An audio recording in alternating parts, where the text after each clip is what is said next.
She had $43 in her account, a bruise on her wrist covered with concealer, and a secret that was about to destroy 3 powerful men. She did not plan any of it. She was wearing a dress her husband had chosen, standing in a ballroom full of people who did not know her name, smiling at a man who had spent 4 years making sure she would never be anything more than a detail in his story. And then the doors opened, and everything changed, not because someone rescued her, not because luck finally arrived, but because for 4 years, while he was building a cage, she had been quietly, stubbornly, secretly building a door. And tonight was the night she walked through it. My name is Elena Marsh, and this is the story of what happens when a woman stops making herself small for someone who was never big enough to deserve her. Stay with me until the end. Because what happens in Chapter 8, nobody in that ballroom saw coming. Not the lawyers, not the press, not the man who believed he had planned for everything, not even Elena herself. This story is not just entertainment. It is a reminder that the talent someone tries to bury in you does not die. It waits. And when it finally gets its moment, it does not just survive, it transforms everything. The meaning of this story is simple, and it is this. The quietest people in the room are sometimes building the loudest futures. What looks like smallness from the outside is sometimes just patience from the inside.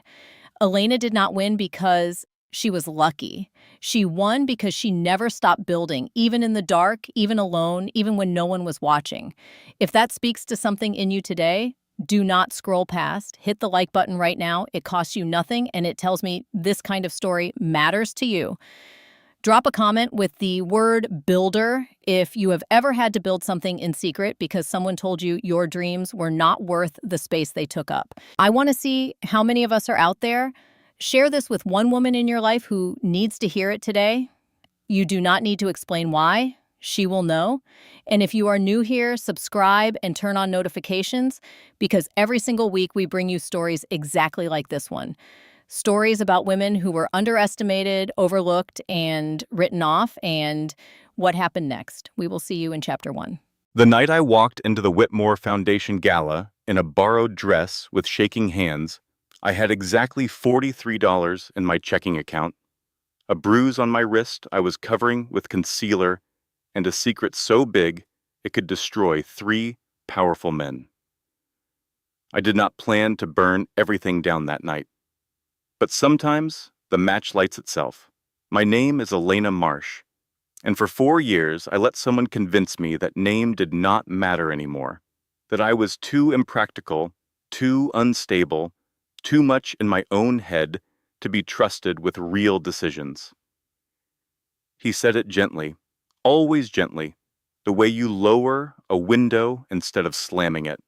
You barely notice the air leaving the room until you cannot breathe. I noticed too late, and then I noticed just in time. Stay with me until the end of this story, because the moment in Chapter 8, nobody saw it coming.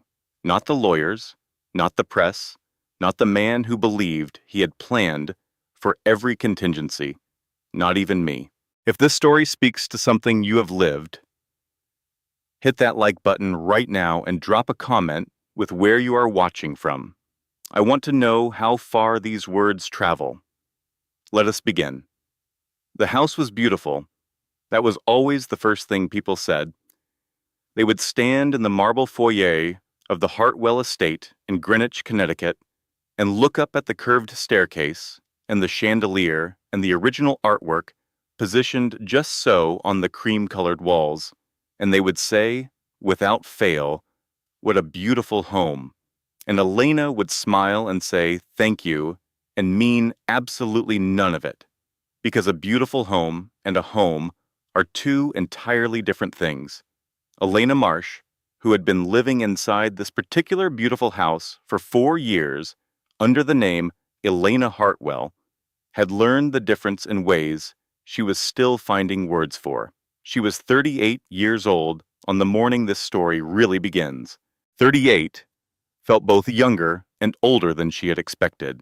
Younger because there was still something urgent inside her, some restless, dreaming part that had not given up entirely.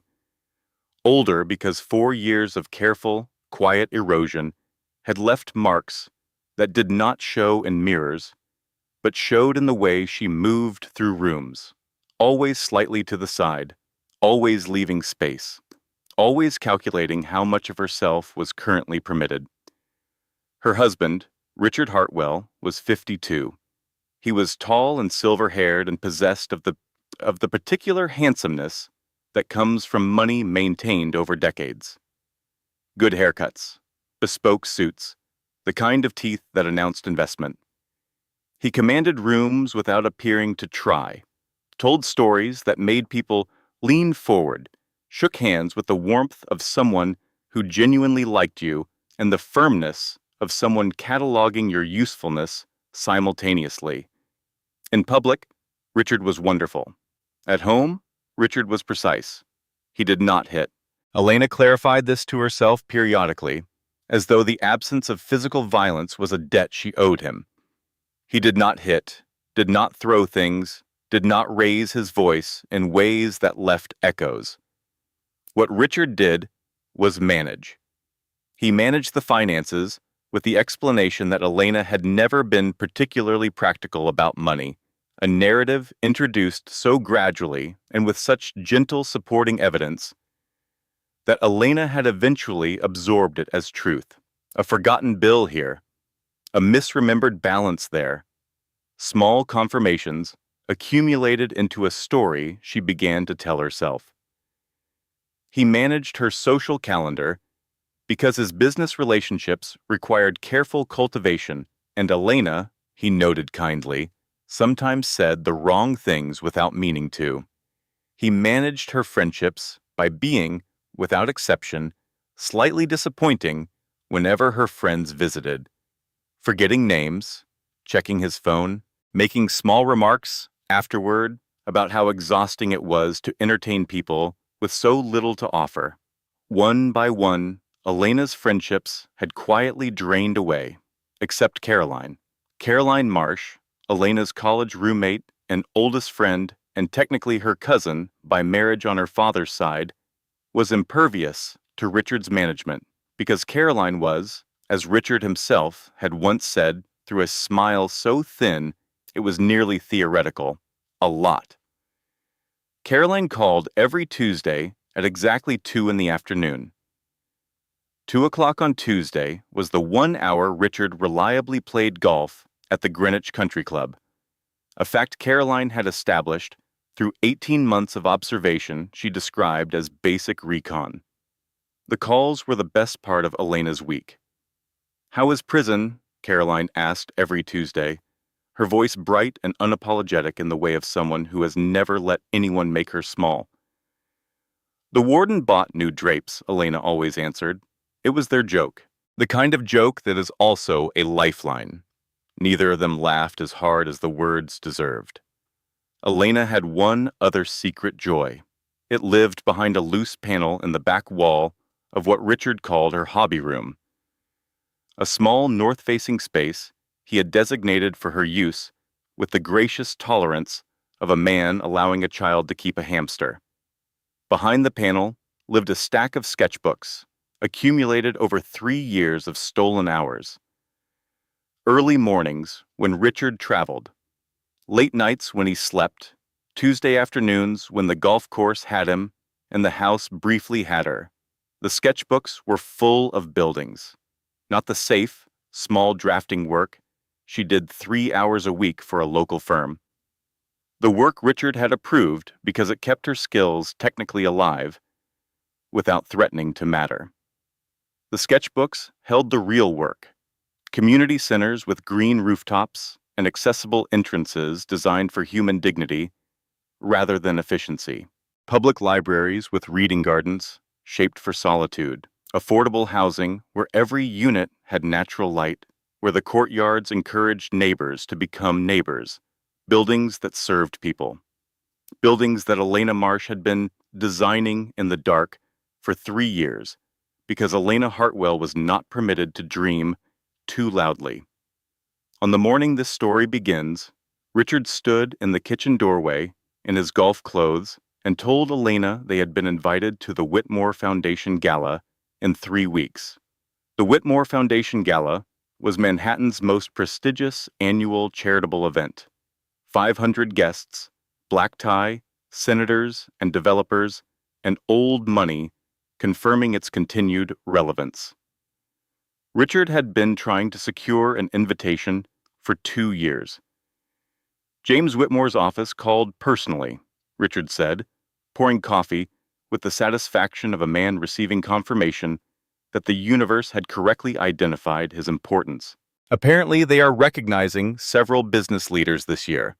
I will be among the honorees. That is wonderful, Elena said, and set his cup beside him, and meant none of that either. You will need something appropriate. Richard's eyes moved over her outfit with the brief assessment of a man noting an imperfection he had chosen, for now, not to address. I will have Sandra at Everly's pull some options. Nothing too distracting.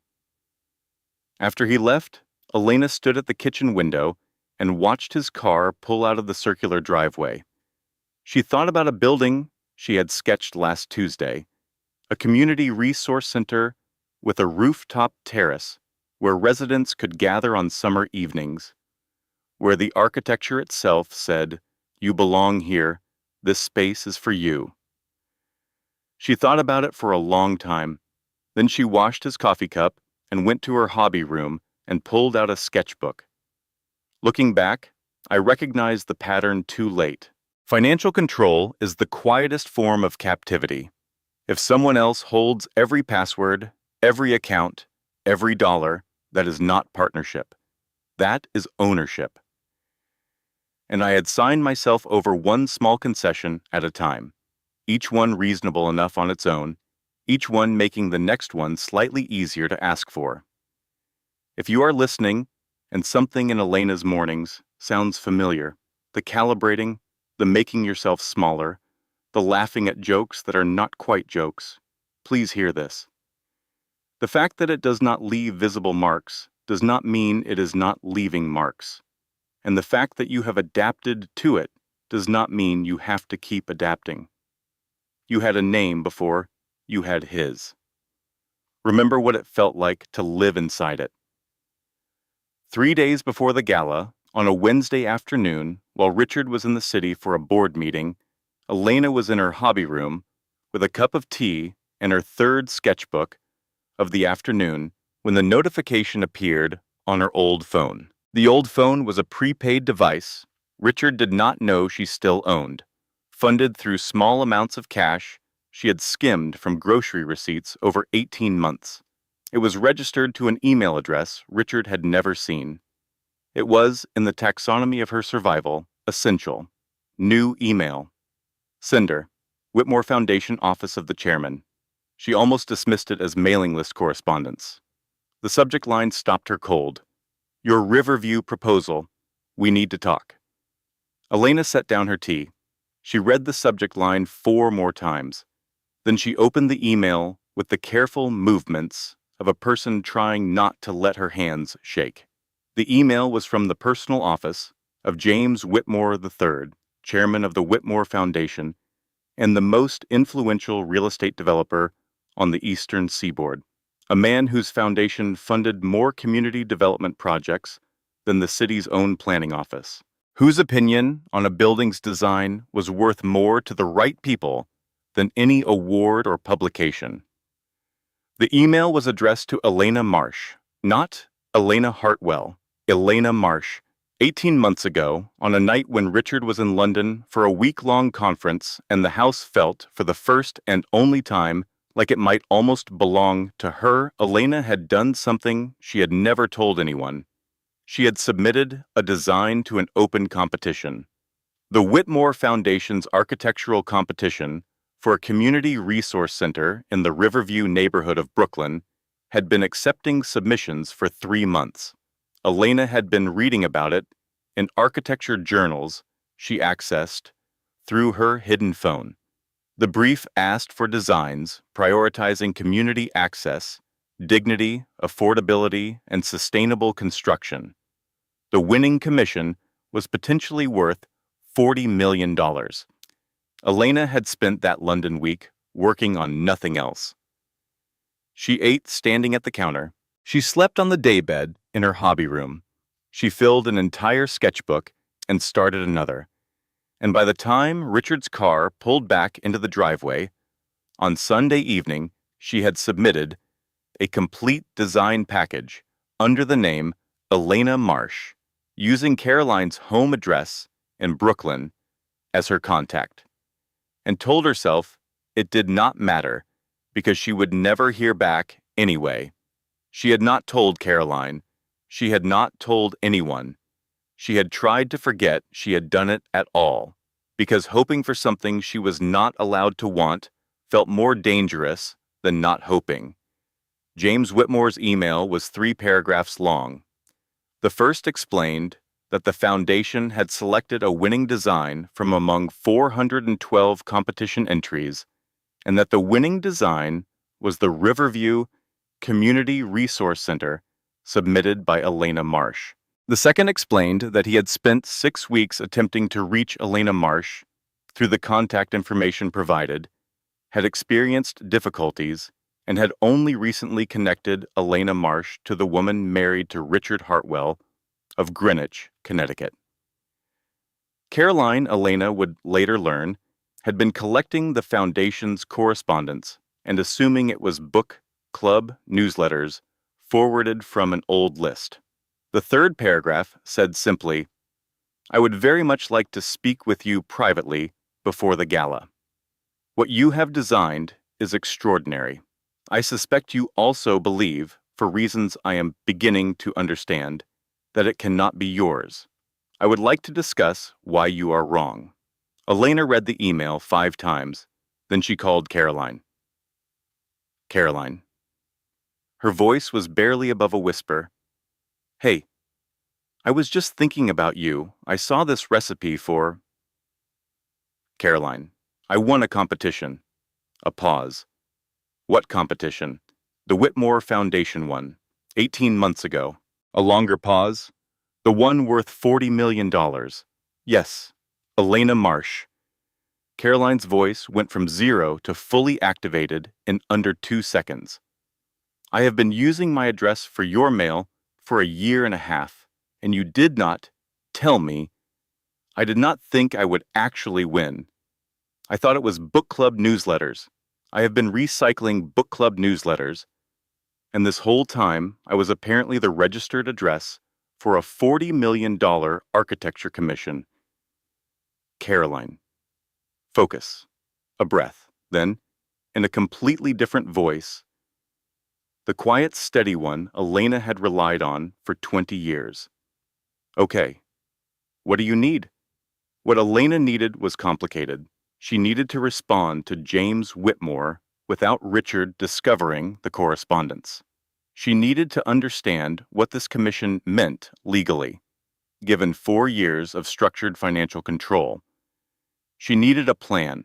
She emailed James Whitmore from her hidden phone, agreed to a private meeting before the gala, confirmed her attendance at the event itself. Then she spent 2 weeks being more careful than she had ever been in her life. Here's what I wish someone had told me sooner. Document everything. Before I made a single move, I spent 2 weeks photographing financial records, saving emails, forwarding documents to Caroline's address, writing dates and conversations in a notebook stored at Caroline's apartment. Evidence is not dramatic. It does not feel like power when you are doing it. It feels slow and frightening, and like you might be making everything worse. But here is what evidence actually is. It is the difference between leaving with nothing and leaving with your life back. Every text, every email, every document you did not fully understand when you signed it. Photograph it, forward it, store it somewhere he cannot reach. You are not being paranoid. You are being prepared. Those are not the same thing, and only one of them will help you. 2 days before the gala, Richard was supposed to be at a dinner in the city until 10. Elena had confirmed this through his calendar, to which she still had read-only access. a concession he maintained because it allowed her to organize her time around his needs. She was in her hobby room at 7 in the evening, her hidden phone on the daybed, reviewing notes from Caroline's consultation with a family law attorney, when she heard the front door. She had the phone in her pocket and the sketchbook behind the panel before she had consciously decided to move. Richard appeared in the doorway at 7:12. He was holding her laptop, her regular laptop, the one synced to her regular email address, the one she had believed was safe. He sat down in the armchair across from her. He set the laptop beside him. He had a glass of scotch that he must have poured on his way through the kitchen. He was smiling. "Congratulations," he said. "Elena Marsh. That is creative." She had made one mistake. 3 weeks earlier, before she had become this careful, she had forwarded a single early email from the Whitmore Foundation to her regular address to read more easily, then deleted it. She had not known that deletion from an inbox did not mean deletion from a server. She had not known that Richard had always had access to her email, had perhaps been reading her correspondence for years, with the quiet thoroughness of a man who managed things. The conversation that followed was not a fight. Elena had braced for a fight, had steeled herself for it, had almost preferred it. A fight had edges. A fight ended. What Richard delivered instead was a dismantling, conducted with the measured precision of someone who had been thinking about contingencies long before Elena began thinking about plans. He explained, in the calm, reasonable tone of a man discussing policy, that any professional commission she accepted would be subject to marital asset law, meaning he held legal standing over her professional earnings. He explained that if she chose to proceed with any independent business relationship, he would contact James Whitmore personally to share concern that his wife had been experiencing episodes of instability that made her judgment regarding contracts unreliable.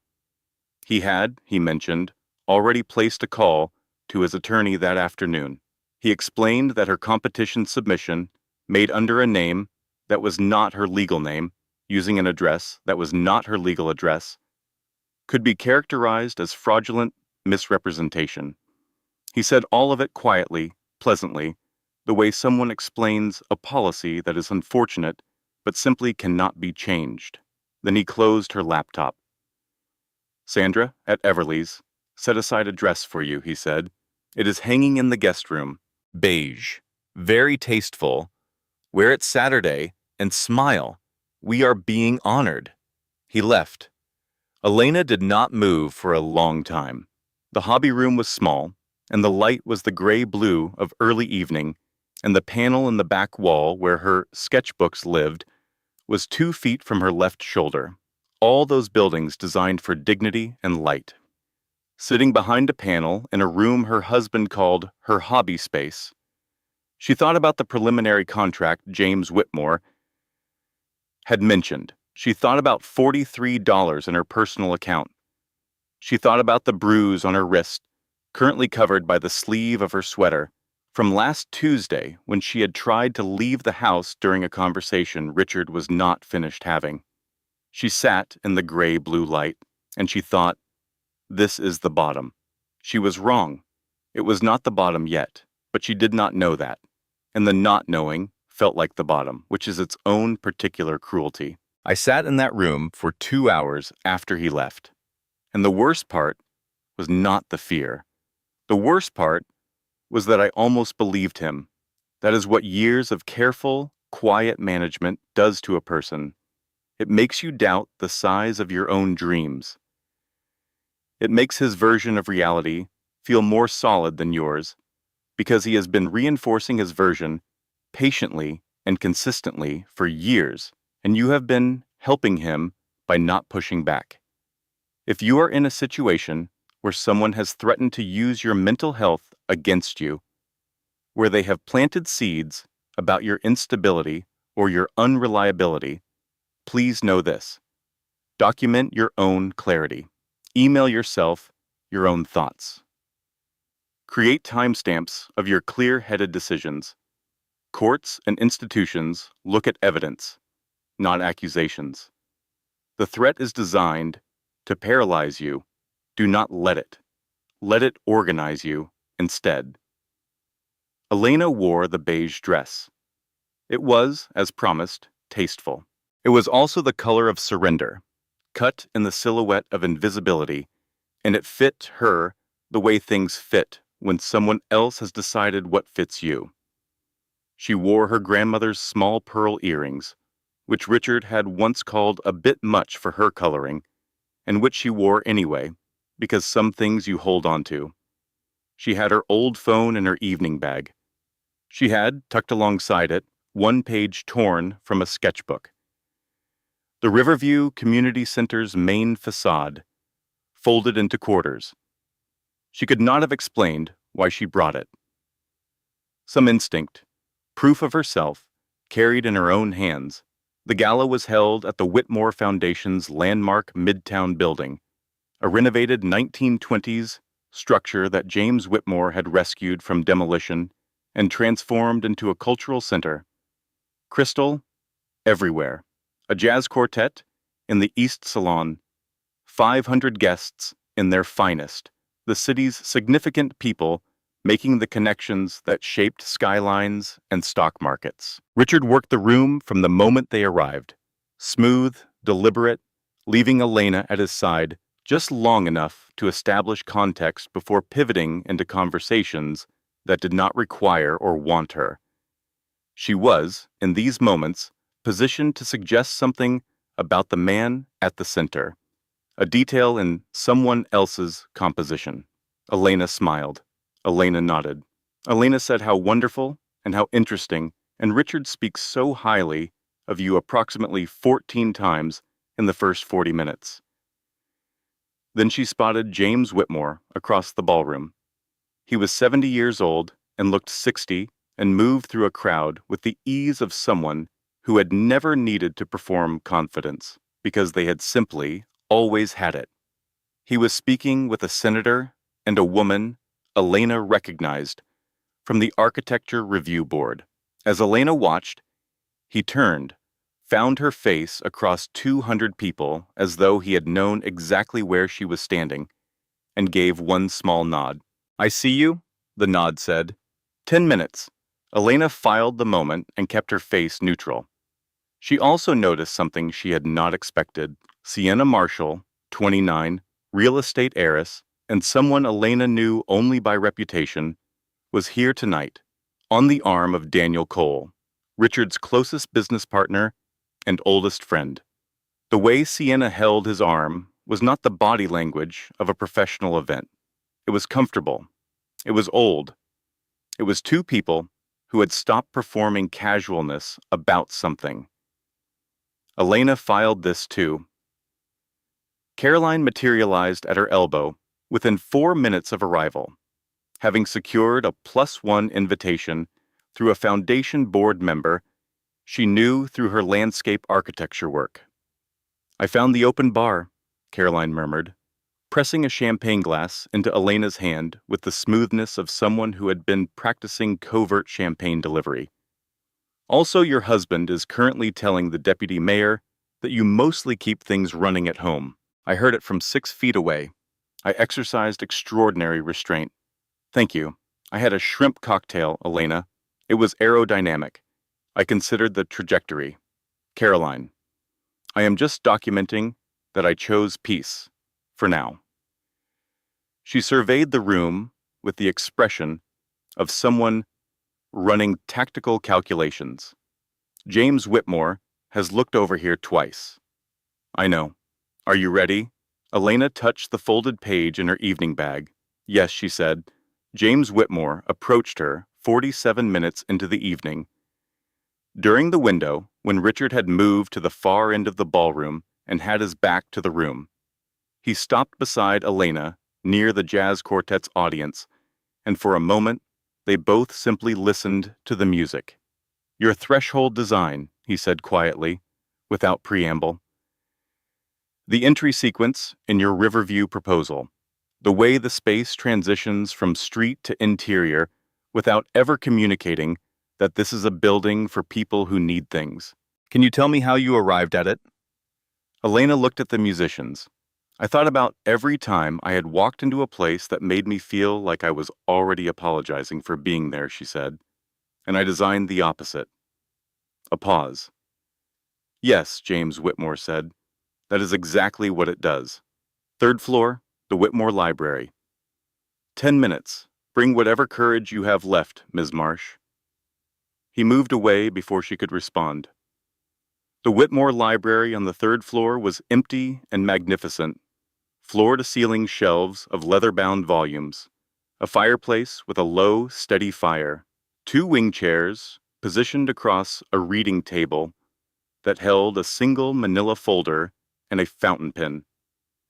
James Whitmore was at the window when Elena entered.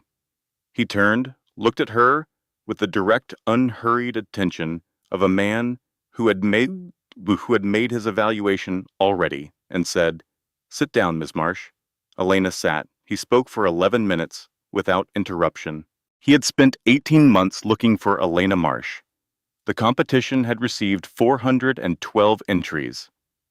The selection committee, 5 architects, 2 urban planners, a community development specialist, and James Whitmore himself had reached unanimous consensus in under 3 hours. The Riverview design was not the best entry. It was, in the committee's shared assessment, a generational piece of work. The kind of design that appeared perhaps twice in a decade, from someone who understood buildings not as structures, but as moral arguments. He had commissioned legal research on the question of marital asset law. The commission could be issued to Elena Marsh as the winning entrant of a competition entered under that name prior to any marital asset claim, and the intellectual property of the design had been registered to Elena Marsh at submission. He had a second project, a public library in Brooklyn. Combined value of both commissions, $40 million. He slid the folder across the table. Her name at the top, her design credit, her commission.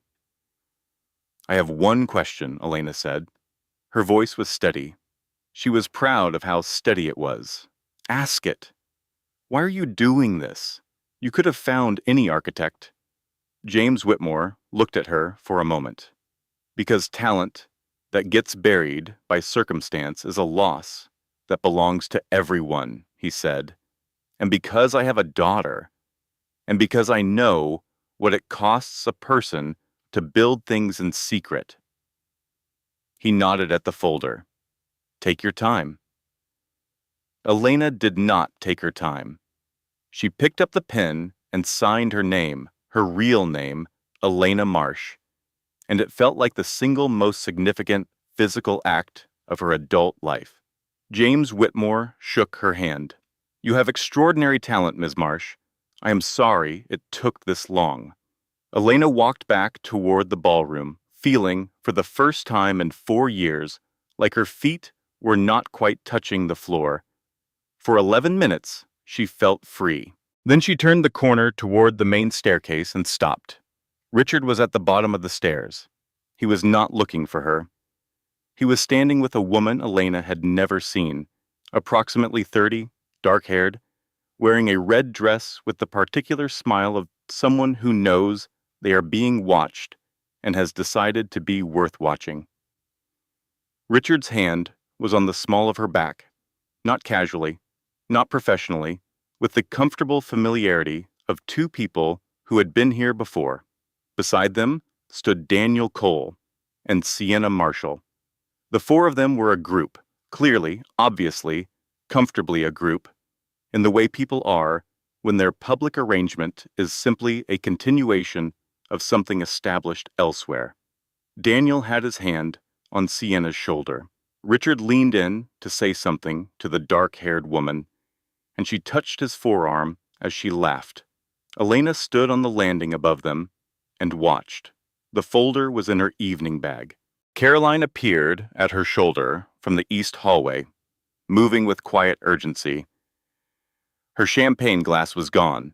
Her expression was unlike anything Elena had seen on Caroline's face in 20 years. "Ellie?" Caroline's voice was very quiet. "I need to tell you something. Something I have known for 6 months and did not know how to say." They found a coat closet on the second floor. It was, Elena would later think, appropriate. Two women in formal wear crammed between mink stoles and cashmere overcoats, conducting the most important conversation of Elena's adult life in approximately 14 square feet. Caroline had known for 6 months. She had found out through a mutual friend who had seen Richard and the dark-haired woman, Morgan Page, 29 junior associate at Daniel Cole's firm, at a restaurant in the West Village, at a corner table, not behaving like colleagues. The mutual friend had told Caroline. Caroline had spent 6 months looking for the right moment, and every time she had tried, Richard had been present, and she had been, as she put it, with her voice cracking slightly, more scared of what he would do if he knew I had told you than I should have been. "I am sorry, Ellie. I am so sorry." "How long?" Elena asked. "The restaurant sighting was 14 months ago. So at least that." 14 months. Richard had been with Morgan Page for at least 14 months, and for all 14 of those months had sat across from Elena at dinner and managed her life and told her what dress to wear. "There is something else," Caroline said. 20 minutes later, Elena was alone in a bathroom stall on the second floor. She had come here because she needed 3 minutes where no one could see her face. She sat on the closed lid of the toilet in her beige dress and breathed. She was trying to hold two things simultaneously: the folder in her bag, the agreement she had signed, the life she had been building in secret, and the information Caroline had given her. When the main bathroom door opened and two women walked in, speaking with the unguarded freedom of people who believe no one is listening, Elena recognized both voices vaguely. Women from Richard's social world, the kind who knew everything and said nothing in the wrong rooms. She sat very still. "Been planning it for over a year," one said. "The whole competency narrative, the financial restructuring, Daniel helped him set it up properly. By the time she understands what has happened, there will not be a legal avenue left open to her." A pause, the sound of a compact opening. "She really has no idea. Honey, that man has been preparing his exit for 14 months. She thinks she is his wife." The second voice carried the light amusement of someone describing a situation they find almost admirably bold. "She is actually just an obstacle he has not processed yet." The sound of heels on marble. The door. Silence. Elena sat in that stall for a long time. The coat closet had been the shock. This was the landing. Richard had not merely been unfaithful. He had been, for over a year, constructing the architecture of her destruction, methodically, patiently, with Daniel Cole's assistance. The competency narrative he had introduced so gently over the years, the suggestions about her instability, her impracticality, her tendency to get things wrong, had not been the casual carelessness of a dismissive husband. It had been preparation. She is just an obstacle he has not processed yet. Elena looked at the folder in her evening bag. $40 million and a preliminary agreement and her own name at the top of a document, and a husband who had been building her prison for 14 months while she sketched community centers in the dark and thought she was the one keeping secrets. She opened her notes app. She started typing. Every word she had just heard, the exact phrasing, the timestamp, the location. Her hands were shaking, but they were moving, doing the one useful thing available to them. There is a specific kind of cold that comes when you realize the person who is supposed to love you has been running calculations about your destruction. It is not heartbreak, Heartbreak is about loss. This is revelation. It is understanding that you have been living inside someone else's plan. I want to tell you something about that moment in the bathroom stall. I did not fall apart. I wanted to. Every part of me wanted to walk back out to that ballroom and make him feel seen in the way he had made me feel invisible for years. I did not. Because rage is a gift to the person who wants to paint you as unstable.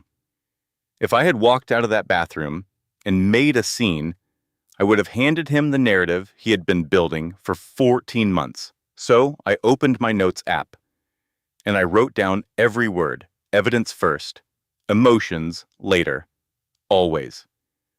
Elena came out of that bathroom with a notes file that was 340 words long, time-stamped, and already forwarded to Caroline's email. She found Caroline near the bar. "We have about 2 hours," Elena said quietly. "Possibly less.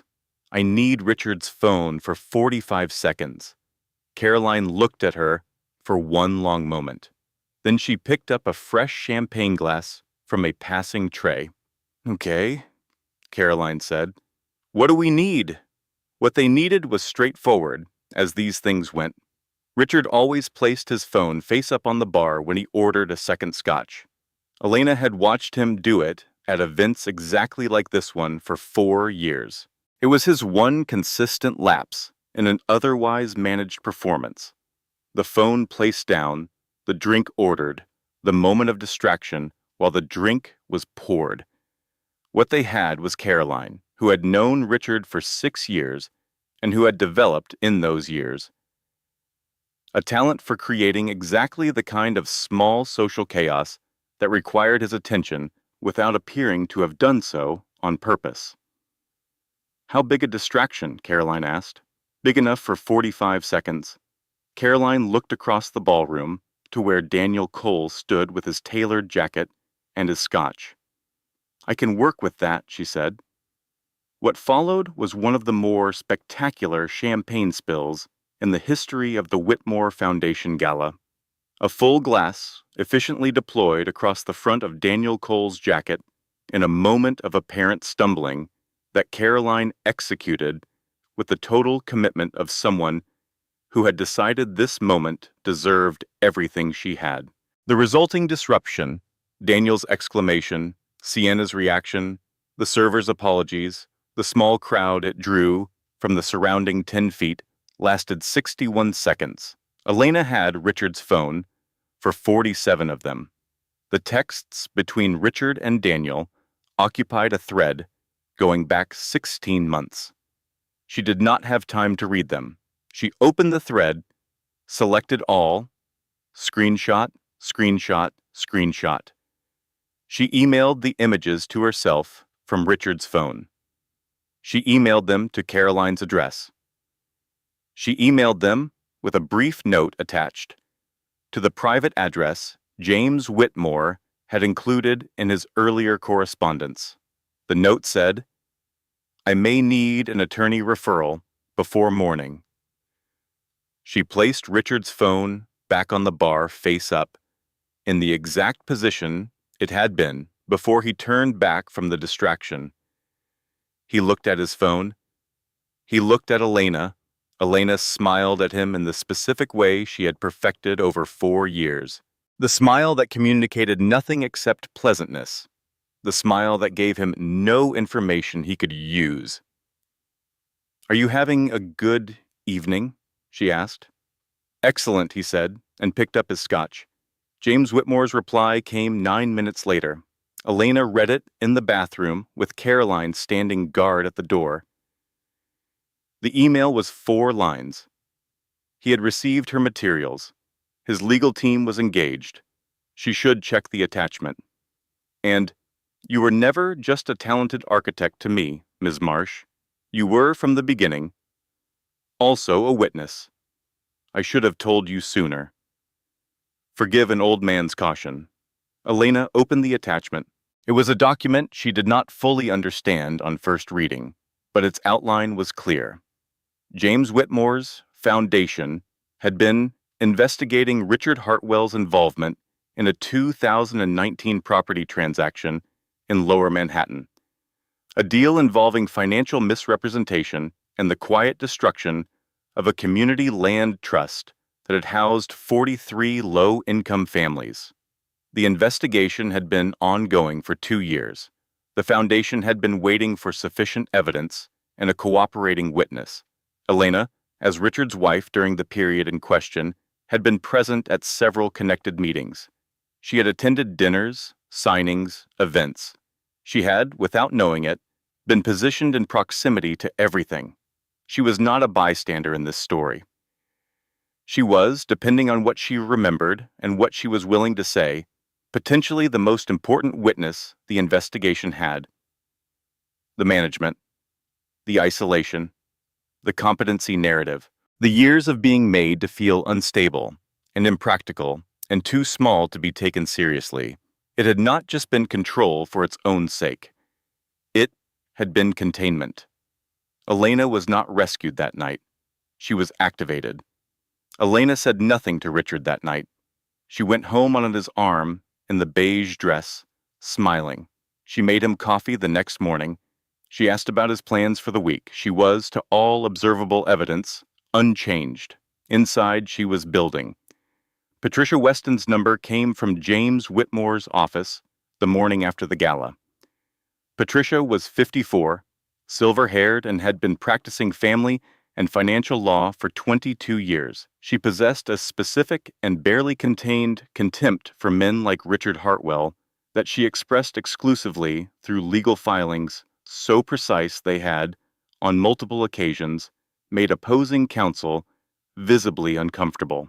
When Elena called and recounted the full situation in 28 minutes, without interruption, Patricia said, in the measured tone of someone organizing a complicated situation, "All right, here's what we are going to do."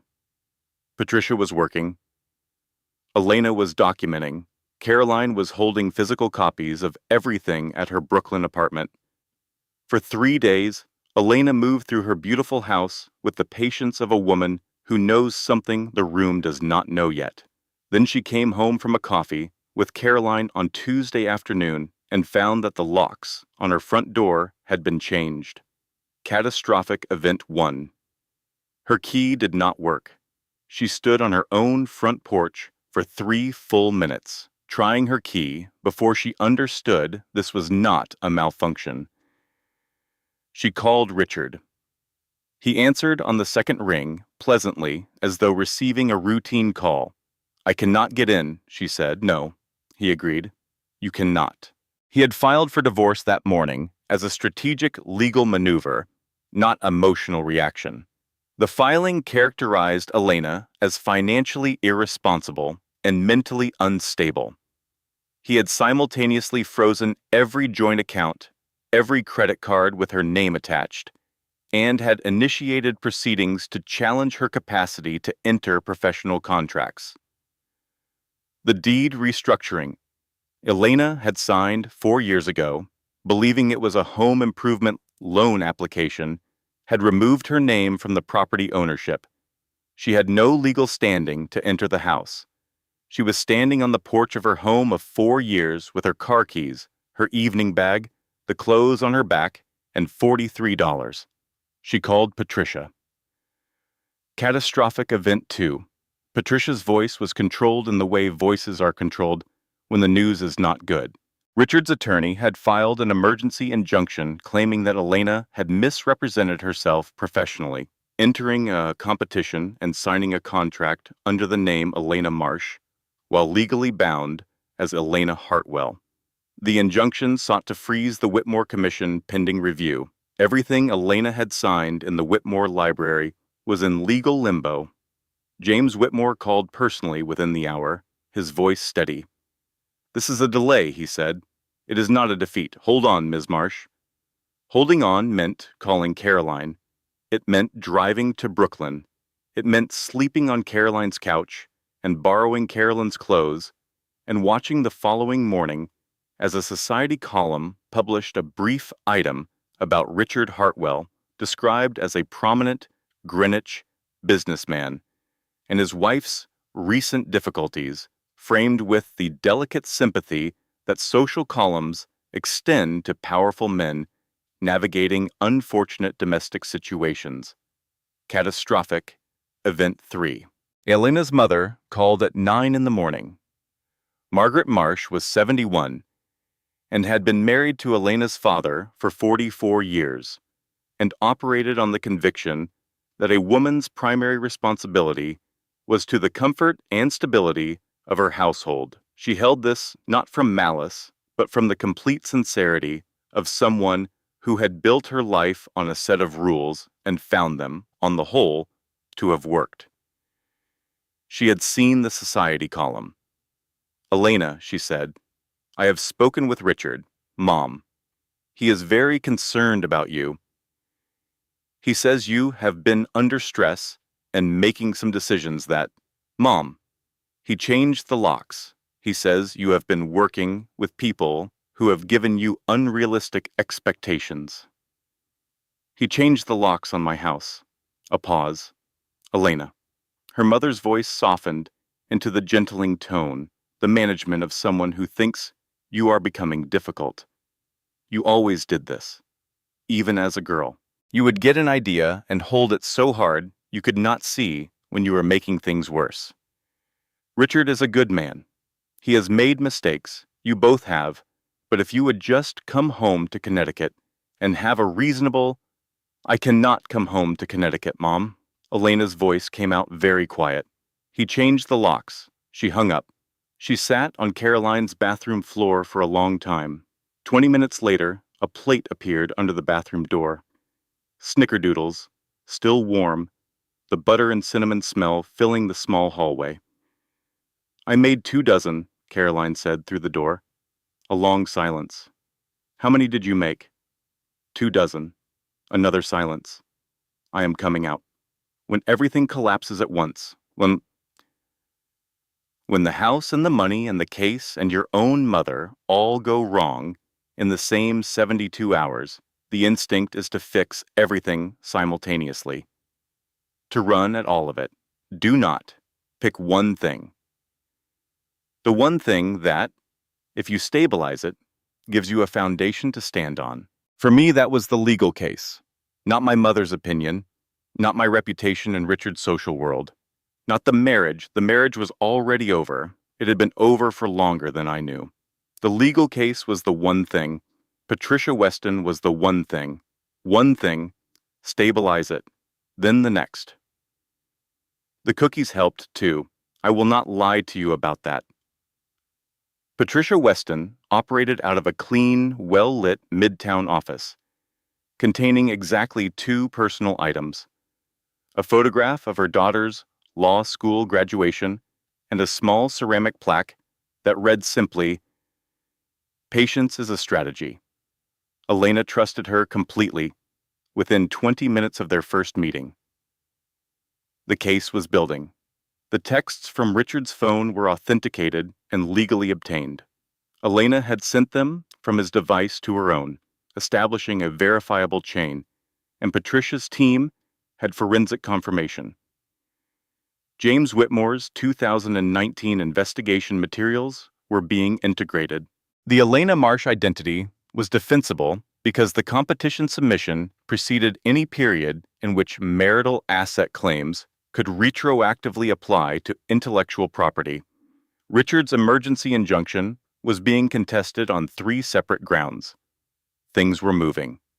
And then, on a Tuesday morning 3 weeks after the gala, Patricia called at 8:47 and said, in a voice that was doing a great deal of work to remain level, "Elena, I need you to sit down. A standard title search is a routine part of divorce proceedings." The title search on the Greenwich property had returned an anomaly. The deed restructuring from 4 years ago had removed Elena's name in order to protect the property from a prior creditor, a creditor named Diane Foster of Richmond, Virginia, who was Richard Hartwell's first wife. A marriage, Patricia's investigators had determined, in the 36 hours since the title search returned Diane Foster's name, that had never been legally dissolved. Richard Hartwell had married Diane Foster in Richmond, Virginia, in 2003. He had married Elena Marsh in a ceremony in Greenwich, Connecticut, in 2020. He had never divorced Diane Foster. Richard Hartwell was a bigamist. Elena's marriage had never been legally valid, which meant Elena had always been, in every binding legal sense, Elena Marsh. The injunction against the Whitmore Commission collapsed immediately because Elena had never been legally Elena Hartwell. The divorce proceedings Richard had filed became a criminal matter. Every financial document Elena had signed as Elena Hartwell, including the deed restructuring that had removed her from the property, was void. The house was not Richard's. It had never been anyone's. Elena called Caroline. She sat on the edge of Caroline's guest bed, holding her phone, and she called her best friend. He was already married, Elena said, silence, to someone else. More silence. Caroline, I am here. A pause. I am doing math. Caroline, he has been married to 2 women at once for how long? At least 6 years. 6. A sharp breath. Elena, I made you snickerdoodles while you were married to a bigamist. I sat on my bathroom floor and passed baked goods under the door while you were the victim of a federal crime. I do not think bigamy is technically federal. I could have made a cake. This deserved a cake. Elena, this is a layer cake situation, and I brought cookies. I like the cookies. That is not the point. The point is that man was running a 2-wife operation, and I was in here making snickerdoodles. Caroline. Elena was laughing. She was also crying, slightly. Both felt exactly right. Thank you for all of it. The cookies and the couch and the address and everything. A pause.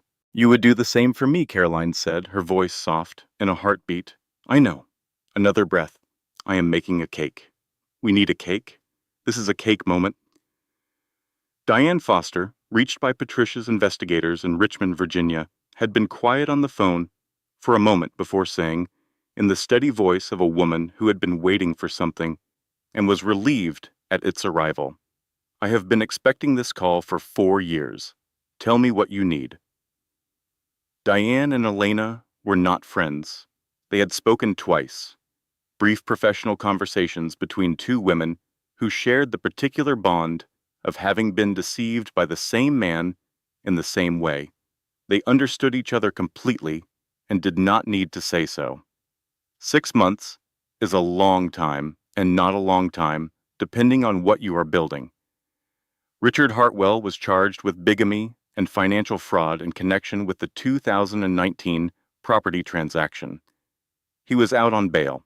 His business partnerships had dissolved with the quiet efficiency of associations distancing themselves from a liability. His social standing in Greenwich was in the specific kind of free fall that happens when a story is too strange to defend and too public to ignore.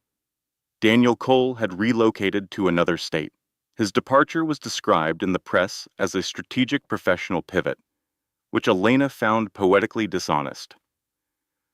The Greenwich house went to legal determination. Elena did not want it. She had never wanted it. She wanted the sketchbooks behind the panel, which she had retrieved in the company of a sheriff's deputy during a brief period of supervised access, and which now lived in a Brooklyn loft that smelled like coffee and sawdust and possibility. The loft was Elena's studio, Marsh Studio, the name she had put on the door with the same steadiness with which she had signed her name in the Whitmore Library, a converted industrial building in Brooklyn that Caroline had found, that Elena had negotiated for herself, that cost significantly less than the Greenwich house and contained, square foot for square foot, more of her actual life. The Riverview Community Center Commission was moving forward, groundbreaking in 30 days. The Brooklyn Library project had been approved by the City Planning Board after a community engagement process Elena ran herself, sitting in church basements and school cafeterias in a drafty community room in Williamsburg, asking the people who would use the building what they needed from it.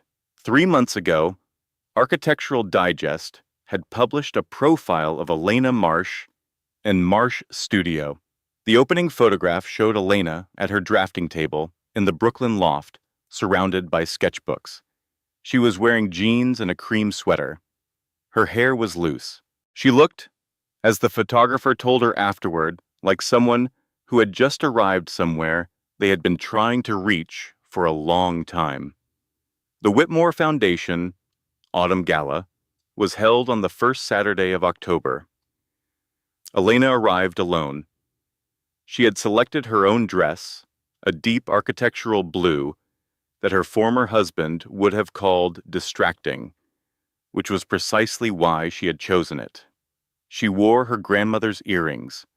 Her hair was exactly as she wanted it. She was not on anyone's arm. She was not anyone's plus one.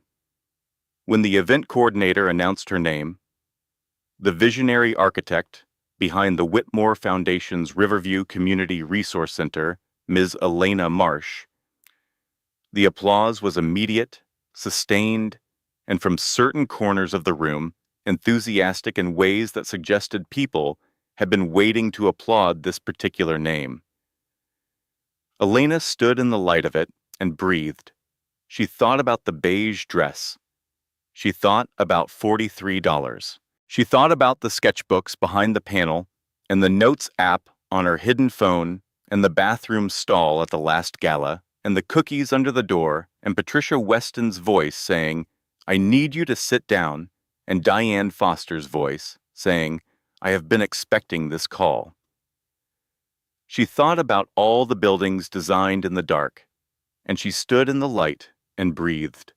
James Whitmore found her during cocktail hour, near the East Salon, where the same jazz quartet from 6 months ago played the same warm, unhurried standards. "How does it feel?" he asked. Elena considered the question fully. "Like I finally showed up," she said, "to my own life." James Whitmore smiled. "You were always going to," he said. "Some of us just had to wait for you to believe it." Near the end of the evening, Elena found herself at the tall windows overlooking the city, alone for a moment, with her champagne and the October sky. She noticed the young woman before she had consciously decided to look. She was perhaps 26, standing at the very edge of the gathering, with the specific stillness of someone performing composure while everything beneath the surface moved. She was watching a man across the room, mid-50s, silver-haired, working the crowd with the smooth, deliberate ease of a man who had been doing this for decades. Elena recognized the watching. She had done it for 4 years, the calibrating, the measuring, the calculating how much of yourself was currently permitted. She took 2 glasses of champagne from a passing tray and walked to where the young woman stood. "First big gala?" Elena asked, handing her a glass. The young woman startled slightly. "Is it that obvious?" "Only to people who have stood exactly where you are standing." Elena looked at her directly, the way people look at you when they are actually seeing you and want you to know it. "Whose arm did you come in on?" The young woman's eyes moved, briefly and involuntarily, across the room. Elena did not follow her gaze. She knew where it was going. She opened her small evening bag and took out a card. Marsh Studio, with her name and her number and her email address, the one she checked herself, the one no one else had access to, the one that was entirely hers. She pressed it into the young woman's hand. "If you ever need the name of a very good attorney," Elena said quietly, "or just someone who will not tell you that you are overreacting, call that number." She walked away before the young woman could respond. Standing later near the same windows, her champagne almost finished, the city spread below in its October brilliance. Elena thought about something James Whitmore had said to her in the Whitmore Library 6 months ago. "I know what it costs a person to build things in secret." She had spent 4 years believing the cost was hers to absorb, that the secrecy was the price of the dreaming, and both were the price of the marriage, and all of it was simply the shape of her life, the ceiling she had been given and should be grateful for. She had been wrong about the ceiling. She had been wrong about what she was given. But she had not been wrong about the building, all those sketchbooks, all those late nights and Tuesday afternoons, all those community centers and public libraries and affordable housing complexes designed for people who deserved to feel that a space had been made with them in mind. None of that work had been lost. Not one sketch, not one idea. It had been accumulating, waiting for the moment it could be released. Foundations matter, Elena had written in one of those sketchbooks. Build them right, and everything else follows. She had not known, when she wrote it, that she was writing about herself. Here is what I know now that I did not know the night I walked into a ballroom in a beige dress with $43 and a bruise I was hiding. Your talent does not need permission. It needs privacy to grow, and patience to survive, and one good moment to ignite. And if someone in your life has been working very hard to ensure you do not get that moment, that effort is not evidence of your smallness. It is evidence of your size. People do not work that hard to contain things that do not matter. I spent 4 years believing I was the problem, that I was impractical, unstable, unclear on how the real world worked. It turned out the problem was a man who was afraid of what I might build if I ever stopped being afraid of him. The divorce was not the end of my story. It was the first sentence of the real one. Build yours. Build it quietly if you have to. Build it slowly if that is all you have, but build. Because the only person whose approval you actually need is the one looking back at you from the mirror. And she has been waiting, patiently, brilliantly, beautifully, for you to finally let her out. The content you are about to hear was carefully researched, developed, and manually edited by our team with the sole purpose of bringing you meaning, perspective, and lessons that stay with you long after the story ends. Every word was chosen with intention. We hope it earns your time.